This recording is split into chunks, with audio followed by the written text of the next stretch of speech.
You are watching Eric on Air. Please subscribe, sign up for notifications, comment, like, and share. Enjoy the show.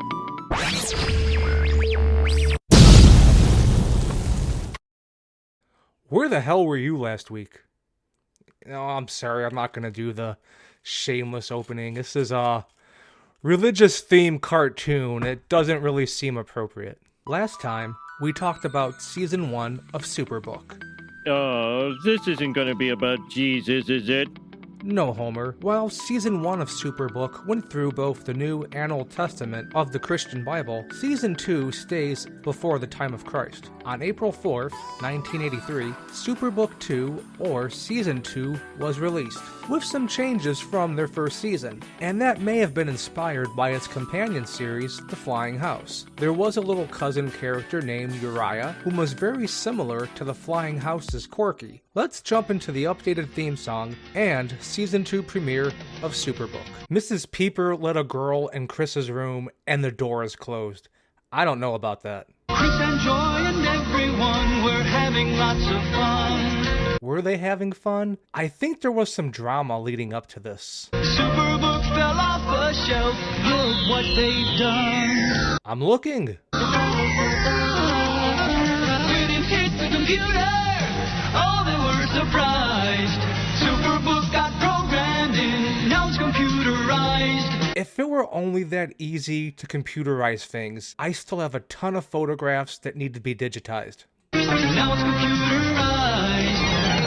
I think Superbook went into the computer to combat the sin and vice that resides within this device. You know, things like online gambling, pornography, and illegal downloads. Take a look. Superbook, we've got to look. Now Ruffles gets sucked in. If you think it's hard finding a lost dog in your neighborhood, then try searching through all of time and space.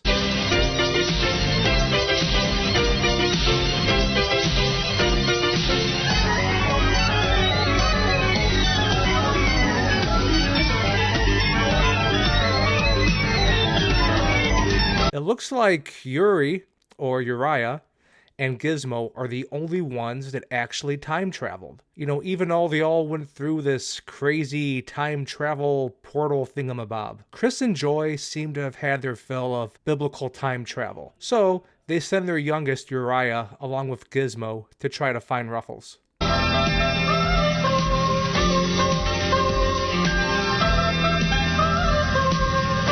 Chris lost his dog, his robot, his little cousin, and he seems really broken up about it. But only for a few moments. Then he finds the Oregon Trail computer video game. Always a favorite of the Gen Xers and the Zennials.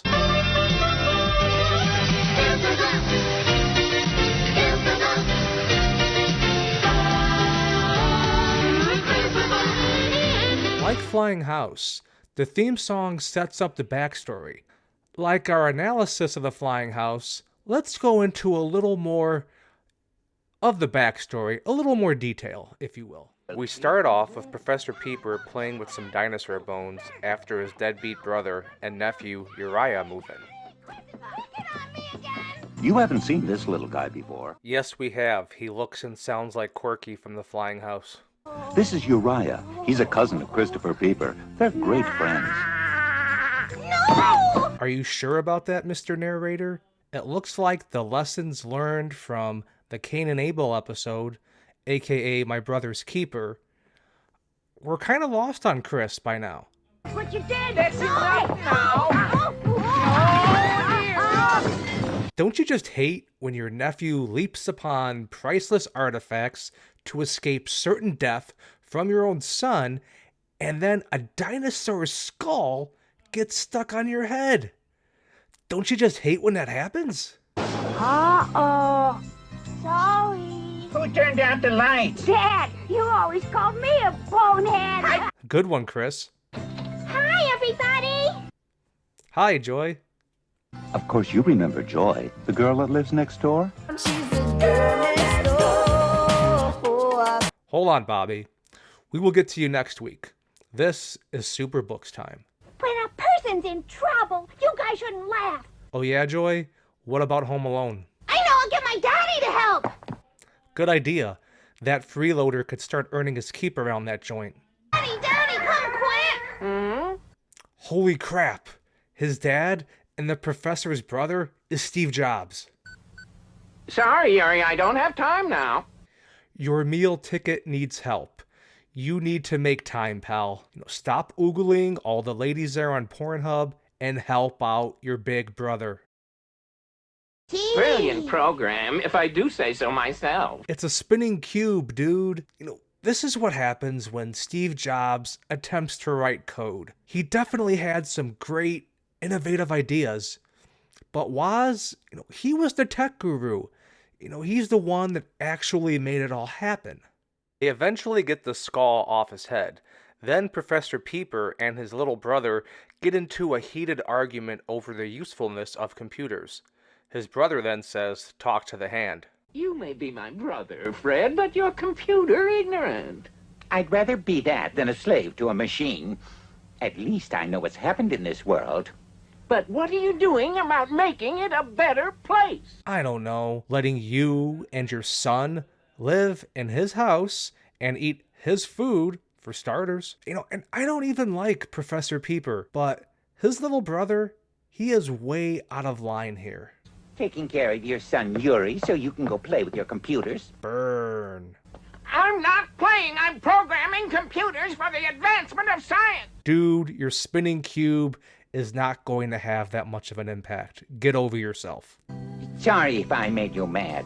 Forget it. All right, Mrs. Peepers brings in some snacks, and all is forgiven. Heartwarming. Steve Jobs has to now skip town, but before leaving, he built a robot named Gizmo. Now you see in season 1, Gizmo was a much smaller toy robot that was human child size and advanced in operations when they would travel within Superbook, but then would return to its smaller toy size when they would return to the present day. So now Steve Jobs built this actual version for the kids to enjoy and play with, within and outside of the realm of Superbook. Well, I know how much you liked your little wind-up toy, so I decided to make a large model and add a few robotics to improve it. Typical. Always making tweaks and improvements to get people to buy updated versions of essentially the same thing. It's similar to a real robot. It is a real robot. I am pleased to meet you.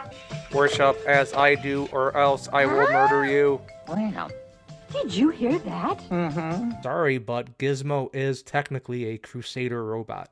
I am a Crusader robot. I will be your friend. See? I told you. Have a good trip. And don't worry about Yuri. He'll be fine. I don't think so, Mrs. P. Watch out, Ruffles! Ruffles thinks those pies are for her. She wants them. All right, let's get the dog whisperer in here. Oh! So that's how Superbook got computerized and kidnapped a dog. She has been teleported to ancient times. We will find her, bring her back. Huh? Don't mess around, Gizmo. Do not fear, my friend. Gizmo knows which one to press.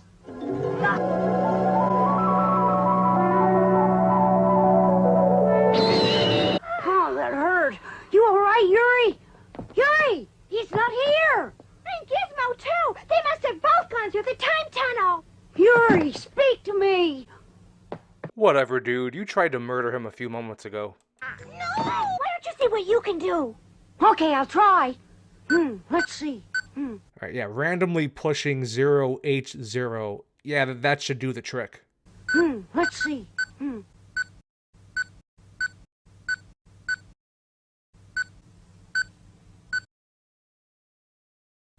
Well,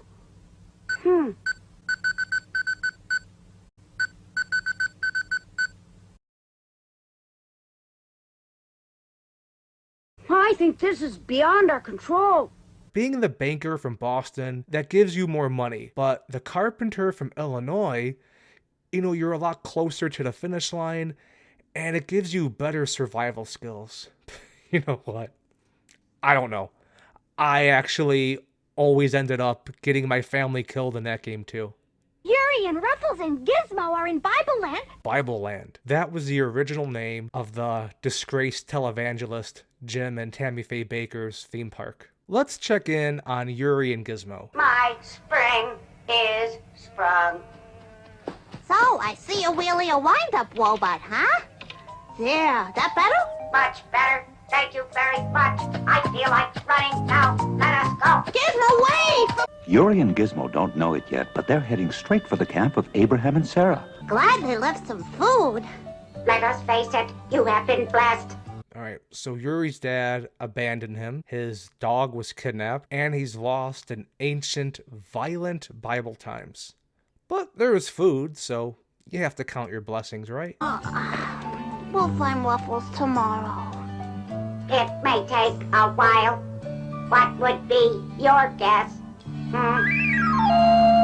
Gizmo hit the nail on the head there. What was nice with this scenario is that Gizmo and Uri would learn how to control time travel. So they could travel back and forth through the Bible and the present day, whenever they pleased, while they were attempting to search for Ruffles. But shouldn't we be heading home? Whereas with the flying house, they didn't have that luxury, as mentioned earlier. Funny thing is, Chris is still mean to his little cousin. Is this like Bev and Barry on the Goldbergs, where every week they supposedly learn a lesson, then the next week they forget all about that lesson learned and continue to act like jerks over and over and over again? Now for the verdict. As with Season 1 and The Flying House, I'm going to give Season 2 of Superbook 2 right angle appendages all the way up. It's pretty much for the same reasons that I had previously. In addition to those, it's fun to see the evolution of Christian robots over the years. Wow, look at that. It's almost human. I have yet to see the 2011 reboot of Superbook. One interesting thing that I noticed in my research of this program was Chris Peepers changed his last name to Chris Quantum, which I think is definitely more badass. Maybe the popularity of Chris Kattan's Mr. Peepers character on SNL between the original and the reboot was the reason for the change. I'm not exactly sure. Please feel free to leave your thoughts in the comments regarding that. Another interesting observation I've made, in other cartoons like Tom and Jerry, Looney Tunes, there are never any long-term consequences for violence. Even in G.I. Joe, a military-themed cartoon with missiles, guns, tanks, bombs, the whole 9 yards. Nobody ever dies. In this cartoon, there is lots of Old Testament violence, and people die. There are consequences, as there would be in real life. Something to keep in mind if you want to show this to younger viewers as well. I don't want to be caught in a battle. Master, you and I feel the same. And now, my final thought. There's our main plot that's driving the story about a lost dog. There's also the subplot of this show, and that is the will they, won't they potential romance between Chris and Joy. Are they going to be more than just friends? Going back to the pilot episode, there's a little flirting going on there between Chris and Joy. Oh dear. Looks like I'm falling for you, Joy. That's just a little joke. But seriously, I'm glad you could come over. Then, towards the end of the series, Chris gets a special present. Birthday present should be a real surprise. Bet you can't guess what's in this box. Thanks. I hope you find it wonderful. It's time for opening presents. Now, which one shall I open first? And this one's from Joy. It's an empty box. What's this? Supposedly humorous? I have a wonderful gift for you. Like what? I'll give it to you right now, Christopher. Oh.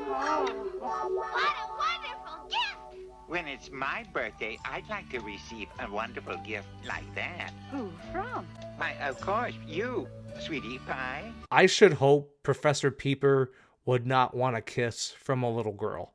I mean, that would make him Professor Pervert. God. Good for the show. Superbook put Chris and Joy together in a fair amount of time. Unlike Who's the Boss, which started around this time and waited several years to put Tony and Angela together, or How I Met Your Mother, if it takes too long to put a couple together, people are going to lose interest. And honestly, I think Tony, he should have went for Mona. She's a hot old lady. Thanks for watching. Please be sure to like, subscribe, and share. Until next time, so long, everybody. Thank you for watching Eric on Air. If you liked the show, please make sure to like, subscribe, sign up for notifications, and share. Actually, please do this even if you didn't like the video. We could really use your support.